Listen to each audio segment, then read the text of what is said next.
Liverpool and Arne Slot have completely outclassed Manchester City and Pep Guardiola. On one of the biggest game of the season, Mohamed Salah and Cody Gakpo stepped up to give Liverpool a 2-0 victory at Anfield. They are now clear with 9 points at the top of the table. Let's break down the game and see how it went.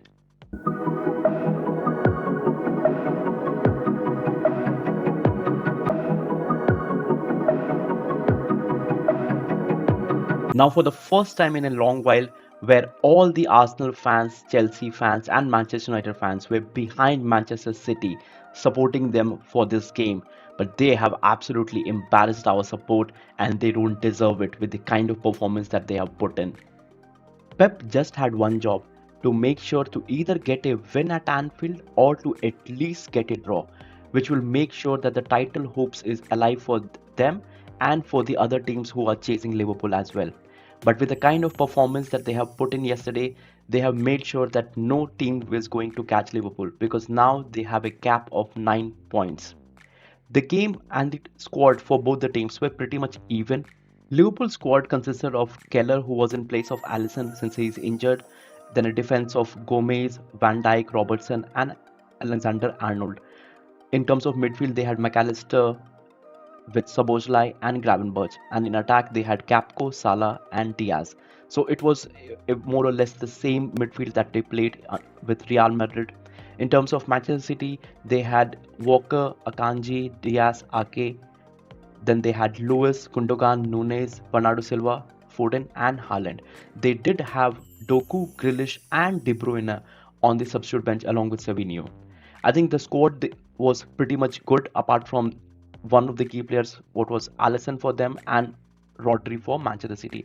But I think the injury of Rodri, I don't know if it should have this much of impact, but it has totally made Manchester City crumble in terms of performances, in terms of their dominance on the game. They are looking clueless right now. Liverpool started the game strongly. They in the I think if I have to be honest, in the first 15 minutes they should be at least 2 or 3 nil up. There was a header from Van Dijk which was so powerful, but it hits the crossbar and comes back. I think the power that Van Dijk generated is more than what any Arsenal player generates.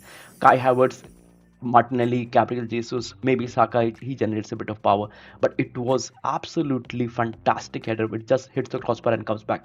Then in the 12th minute, this is the chance where the ball is given to Salah out wide. Salah dribbles with the ball, comes inside and puts in a late cross for Gakpo to just have it tap in and give Liverpool the 1-0 lead at the 11th minute of the game.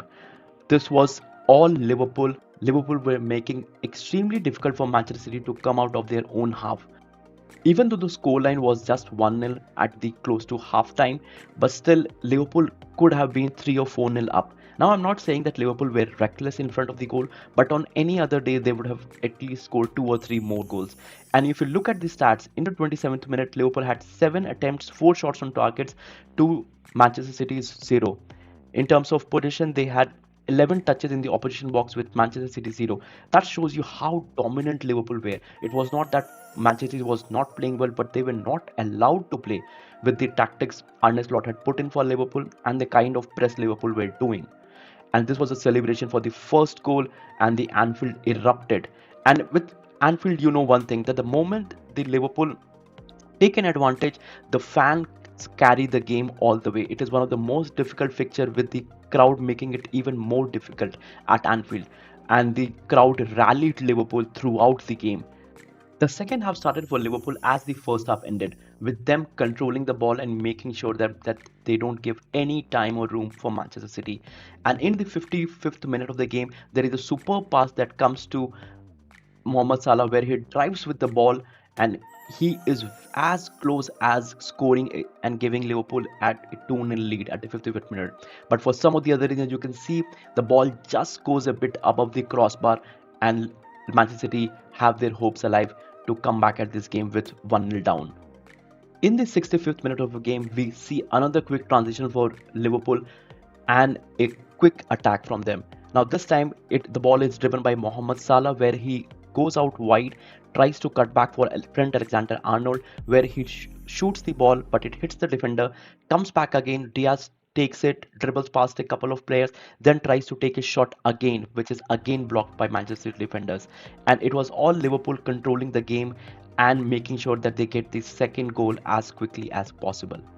Liverpool finally get their second goal at the 75th minute of the game. And this small stats on the screen will give you an idea on how Liverpool outclassed Manchester City. And now that I look at this, this is really small. I don't know if anybody can even see this. Even because even I am having a hard time reading this, so I'm not sure if you can see this. But anyways, I'll speak it up for you. So at the 75th minute of the game, Liverpool had 15 attempts to Manchester City 4. Liverpool had 5 shots on target to Manchester City nil, absolutely nil at the 75th minute of the game. And this was when Diaz took the ball. Liverpool again put in some pressure on Manchester City defenders. They broke with the ball. Diaz started driving it towards the goal, and the goalkeeper Ortega had to come out to challenge Diaz in order to get the ball. Now he did not make any tackle, to be honest, he did not, but he did touch Luis Diaz where he was trying to jump from above him. He did has a contact from him, and it is a stonewall penalty from my side. I have seen them given all time long, even though you don't deliberately touch the player, but you are coming out to collect the ball and you are making sure that you tackle with the player, so it has to be a penalty. And then Diaz gets Liverpool the penalty, and Mohamed Salah steps up to take it, giving Liverpool a 2-0 lead. This is where Mohamed Salah steps up to take the penalty at the 77th minute after a VAR check and everything was confirmed, and the VAR said to go with the decision of the on-field referee, which was a penalty already. Mohamed Salah goes towards his right. Ortega does make a correct decision to go on the correct side, but still the penalty is really good. And this is a good comeback from Salah after missing the penalty against Real Madrid just a couple of days back, where he steps up to take the penalty, doesn't shackles away, doesn't shoulder away his responsibility, steps up and takes it beautifully and gives Liverpool a 2-0 lead at the 77th minute of the game. The game ended with Manchester City being outclassed by Arne Slot, and there was one chance from Manchester City that I remember, which was a pretty decent chance, and I think the only good chance that they had the whole game was when Van Dijk places a casual pass and De Bruyne is there to take it. He tries to go between the legs of the keeper, but the ball is stuck between Keller, and the chance is fluffed again. Now with that, Manchester City have winless in the last 7 games. They lost against Tottenham, lost against Bournemouth, lost against Sporting, lost against Brighton, lost against Tottenham again, and then a 3-3 draw at Feyenoord where they were 3-0 up, but they brought the game with 3-3, and now a 2-0 loss to Liverpool. And with that said, what an amazing performance by Liverpool. They just beat Real Madrid, the Champions League winner, at their home 2-0 just a couple of days back with a clean sheet and with a brilliant performance. And now with a back-to-back win and one of the biggest games again for the Premier League, Liverpool versus Manchester City, they have won the game 2-0 with a clean sheet. I think Liverpool are absolutely flying. Now on the right side, you can see that Liverpool fans were there to mock Pep Guardiola and Manchester City with their 1-15 charges and balloons flying over Anfield.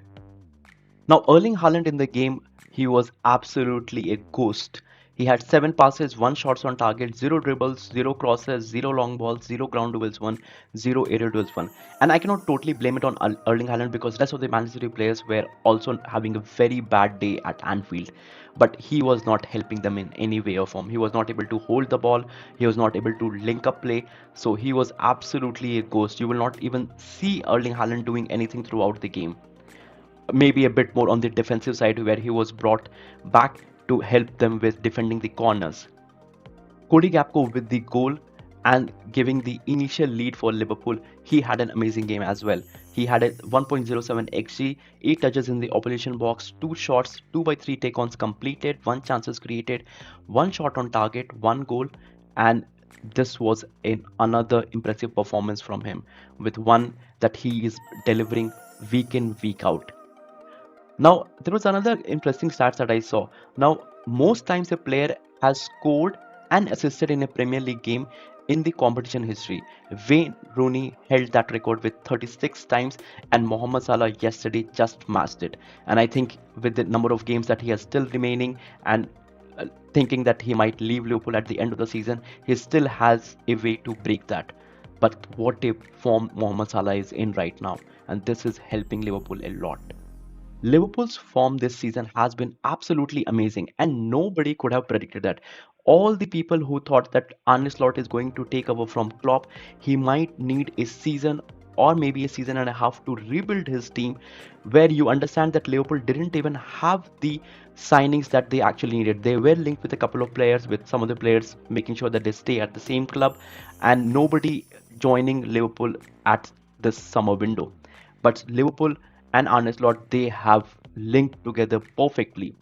He has taken no time in rebuilding this team that was already, foundations were already set by Jurgen Klopp. Now, if you understand, Arne Slot, I think a couple of months back, he said that uh, we will be set by the end of November, out where they were having some initial wins, and I think the commentator or the media people asked him like, "You are playing so well," and then he said that we are not ready yet, but I think it will take us a couple of months, and by the end of November, our team will finally gel up and will start producing the results. And if they are going to gel up now with the kind of performance they have already put in, I'm not sure what has to come. But if you see the home form for them, they have played 6, won 5, lost 1. That is the only loss for them against Nottingham Forest. And away form, it is played 5, played 6, won 5, and drawn 1. And overall, they have 12 games played, with 10 of them winning, 1 draw, and 1 loss with Nottingham Forest. Absolutely incredible form. Now, in terms of the match stats, Liverpool had 3.35 xg to Man City 0.82. I'm not even sure how the xg is calculated right now, because I don't see any way or form where Man City has 0. Or maybe close to 1 xg. I think it should be 0.082. I know, I know. But yeah, but I think if you had a look at the game, it should be 0.082. Now, big chances, it was 5-1, total shot 18-8, goalkeeper saves 3-5, corner kick 7-4, fouls 9-8, passes 412 to 530. Manchester City did have more passes, but it was just useless as Haaland in that game. Tackles 22-17, free kicks 7-9, and yellow cards 1-3. You know that the team has played incredibly well, where you see all the players have been given a green rating, so they have the green rating up for them, apart from maybe Ryan Gabriel, which I think he was playing a bit decent as well, and Keller, he didn't have much to do, to be honest, so maybe they have given 6.9 for that. But I think throughout the whole team, everybody played well, everybody was praising, everybody wanted to win the game. And I think there is one thing that I have to give it to Liverpool: they look like they have the desire to go for the title. They are top of the Champions League, they are top of the Premier League, and they are in sublime form. Well, on the other hand, for Manchester City, this was a very important game for them in order to keep their title hopes alive, but they didn't step up to the game. Like most of the people, they had a bang average performance. They were not able to link up properly for the whole first half. They were not able to come out of their own half. And Erling Haaland and all the major players, Kevin De Bruyne, I don't know if he was even half fit. They should have been brought on at halftime, but it was not until the later 78th or 79th minute where he was brought on, and he couldn't impact the game as well. So I think with that, Liverpool are flying right now, and it's just that we need somebody to stop them. With 9 points clear at the top of the table, I'm not sure who is going to stop Liverpool right now because of the kind of form they are in. It's not that they are grinding out results, it's not that they are playing bad and they are just lucky. None of the games that Liverpool have won, they have been lucky. They have outperformed the team and they have played so well. But in order to keep the title hopes alive for Arsenal and maybe for other teams as well, we need Liverpool to drop points. Now, I can only hope that there is a miracle and Liverpool do start dropping points, or there is a dip in form, but I cannot see that happening as of now. Do let me know your thoughts in the comment section. Do you think Liverpool will start dropping points, or there will be a dip of form? Do you think Manchester City, I think the title is over for them now, they are 11 points behind, but do you think the juggernaut who have done this 4 times in a row, can they come back? Is there a way for them to rejuvenate the team that they have currently? That is a video then and there, people. Do let me know your thoughts in the comment section, and don't forget to like, share and subscribe, and I'll see you in the next video. Thank you.